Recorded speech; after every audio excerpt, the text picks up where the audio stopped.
Well, 9:37 this morning, not getting enough shut-eye is causing more than grogginess the next day. That's right. New research shows a lack of sleep may lead to Alzheimer's down the road. Dr. Joan Damergis is a sleep specialist at Neurological and Abbott Northwestern, here to talk about important sleep and why it's so important to our brain health. Nice to have you here. Good morning, John. Morning. Well, first and foremost, we want to find out about this link, studying, connecting lack of sleep and Alzheimer's. Well, really, there's been a couple of studies that have come out over the last few years that link sleep issues, sleep disorders, with Alzheimer's, memory problems. They focus on this protein amyloid, which is a protein that builds up in the brain, and is one of the main proteins in Alzheimer's disease. It's the protein that builds up and causes neurons cells to die. And a couple of studies have come out, and they're all in mice, so they're not definitive connections, but they show that if you sleep deprive mice enough, like you shine a light on them for 20 hours and don't let them sleep, only let them sleep for 4 hours a day, the amyloid level builds up in the brain, and that's kind of a hint that sleep is important for getting amyloid out of your system. This is interesting. It could be a nice little correlation there. Now, let's talk about just in general, what happens to our brain when we sleep? When we sleep, a lot of things happen. There are probably way more things than we recognize, but one thing is called synaptic pruning, which means connections that form throughout the day that are memories of your day. The ones that are not important are pruned. They're shed. 5 years from now, you might not remember the tie color that you wore today. I won't remember that tomorrow, John. Noted.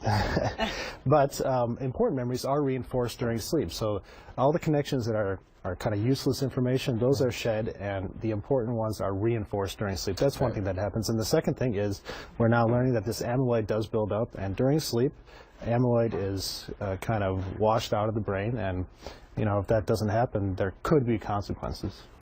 Well, if someone, maybe they go to bed and they sleep 6-7 hours a night, but if they're not sleeping well, somebody who has a sleep disorder, are they also affected as much as someone who just, people maybe on a morning show who don't get enough sleep just by the numbers?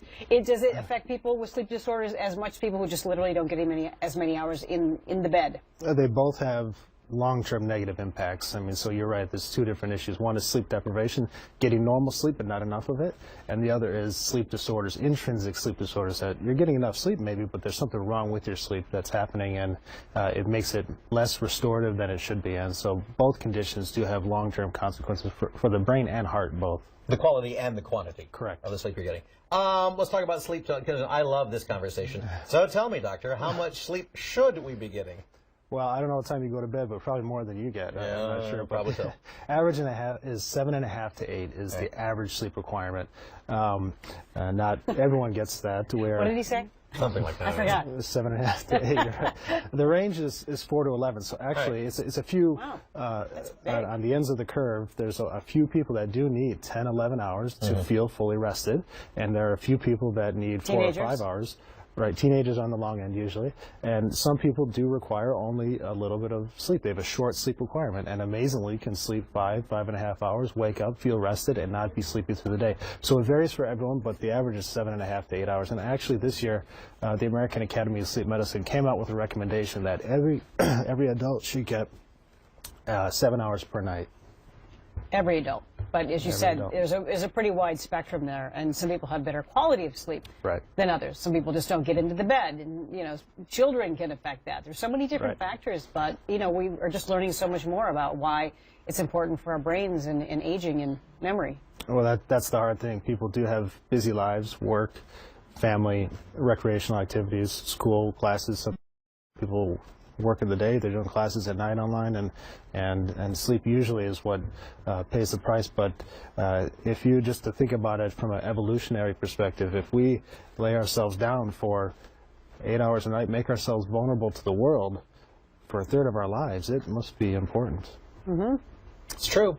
Leave it at that. Good point. All right, Dr. John Damergis, thanks for being here this morning talking about sleep in our brains. Thank you, doctor. Thank you.